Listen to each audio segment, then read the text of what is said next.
Morning, everyone. Give you a quick summary of what the AC is currently working on. When a proposal comes into the AC, one of the first things we do is we assign a pair of shepherds, two AC members to each proposal, and they work on reviewing to make sure that the problem statement is clear, what the proposal is trying to accomplish is clear, and they work with the author to clear up any questions or possibly revise the proposals. When it's in that state, it's not actually a draft proposal. It's kind of in the queue that we're developing with the author.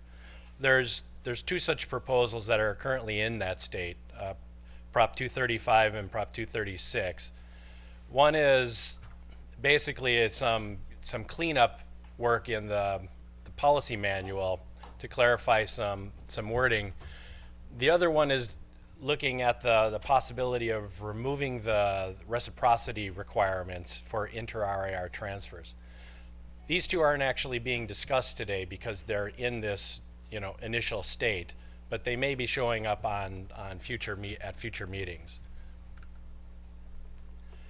There are 4 proposals that are in a draft state. So once these shepherds do the initial review and the AC actually accepts them as draft policies, now they're in this initial state of actually working on the language, getting feedback from the community, getting feedback from the public policy mailing list, and actually presenting here to find out if there's ways to improve the language, if there's unforeseen problems with any of the suggested proposals.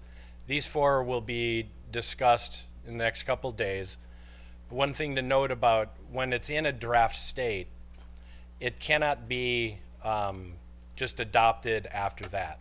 There's an additional step in the policy development process where once we have these draft policies to a point where we think they're ready to go, we advance them to what's called a recommended state.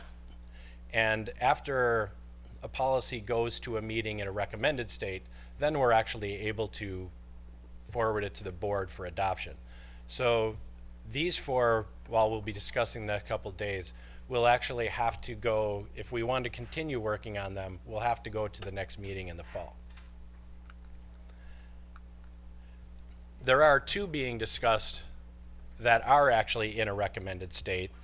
One is the 2016-3 alternative simplified criteria for justifying small V4 transfers and streamlined merger and acquisition transfers. These are clarification, slight modification policies to adjust how transfers operate, try and make them a little simpler, little reduced overhead from ARIN staff, make them a little easier to deal with.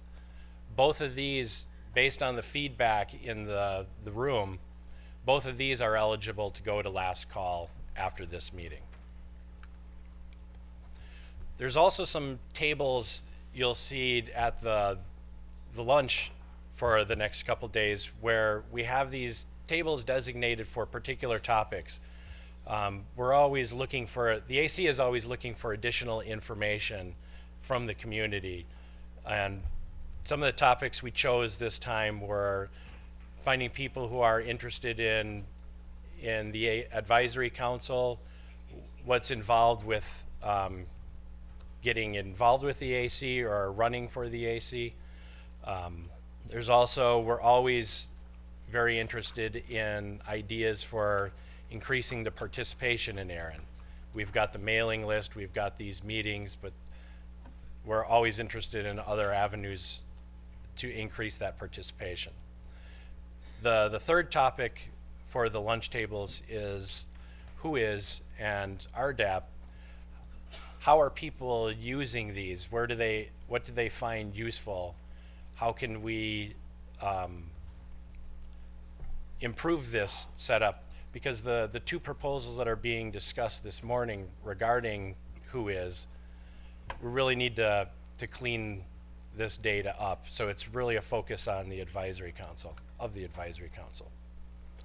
There's also, we have available policy breakout rooms. If people want to get a group together or get some AC members together to just sit down and have a talk.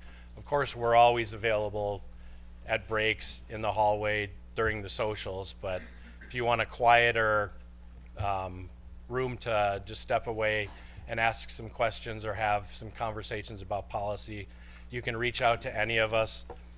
The AC members have a little black banner on their badge. You can find any of us and we can set up a side conversation. And that's it. Thanks. I was going to ask if there's any questions for Dan, but he's escaped the podium already. So it's okay. Almost everything he's talking about will come up on the agenda in the coming day and tomorrow.